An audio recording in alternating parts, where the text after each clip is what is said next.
Our next laureate is Michael J. Fox.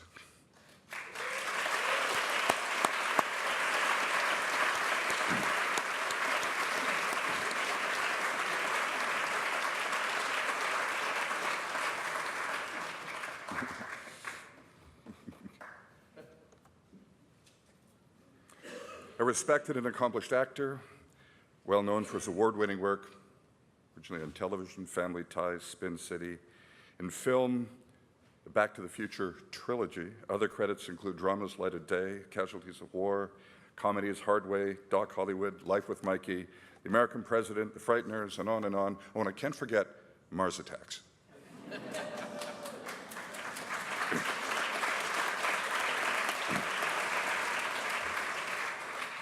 In recent years, Mr. Fox has been recognized for his deeply human and creative courage. Since his diagnosis with Parkinson's in 1991, that was the year before these awards were founded. Just think about that time. He has been acclaimed for his bold portrayal of characters with physical challenge in Boston Legal, in Good Wife, my wife was addicted to Good Wife, and Rescue Me, as well as for his dedicated support of Parkinson's research through his foundation. Your Excellency, Michael J. Fox.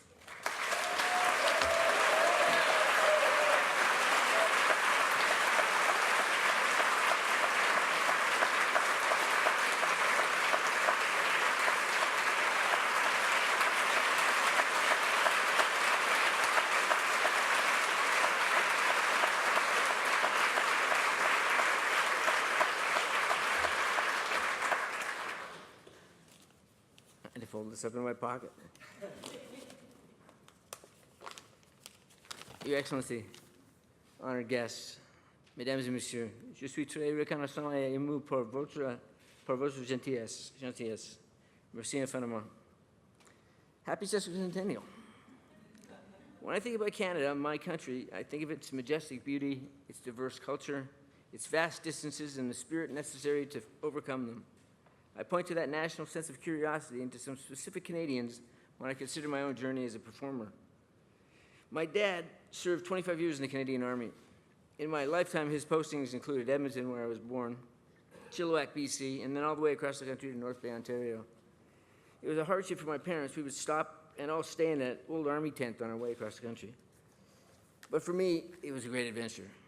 It was my great Canadian adventure. In terms of early influences, the first to come to mind are none other than The Friendly Giant and Mr. Dressup. Long before I even heard of Mr. Rogers or Captain Kangaroo, The Friendly Giant and Mr. Dressup were teaching me to cherish and honor my own imagination and send me off to school envisioning a world of limitless possibility. Mr. Dressup, Ernie Coombs, is as responsible as anyone for my fascination with acting. He demonstrated that by simply putting on a silly hat or an old ratty old overcoat, you could become another person for the purpose of telling a story. It was a new concept to me, but one I'd embrace. Thanks to my older siblings, Karen, Steve, and Jackie, I remember the music, too. The Guess Who, Neil Young, Joni Mitchell, and Robbie Robertson, to name a few. Each of these Canadian artists made an impression on my identity as a performer, actor, observer of, and participant in life's rich pageant. There are so many Canadian actors I could hold up as role models, particularly comedic actors. I once moderated a panel discussion at the 92nd Street Y in New York called What's So Funny About Canadians? As if to prove what was so funny about Canadians, the panel included Lorne Michaels, Eugene Levy, and Martin Short. Martin, my fellow honoree, is a master thespian and relentlessly funny and talented human. And I emphasize human because whether he is morphing into any of his 1,000 characters or skewering the fatuous and perverse, he always observes with an authentic humanity in a way that is finely nuanced and intrinsically Canadian. Another Canadian actor whom I greatly respect and admire is my sister, Kelly Fox. She's here with me today along with my sister, Jackie. Much love to Jackie, my mom, and Kelly, and my wife, Tracy. Kelly is a veteran of 30 years of television and film acting, although she is best known as a mainstay of the Canadian theater. She's played everyone from Hedda Gabler to Hamlet, from the Stanford and the Shaw Festivals to the Maritimes to Vancouver Island and all stops in between. I also need to thank my high school drama teacher, Ross Jones, for being adamant and insisting it was possible for a kid from Burnaby to become a professional actor. And Vancouver Arts Club director Bill Millard for my first job on stage and the chance to learn from some of Canada's finest actors.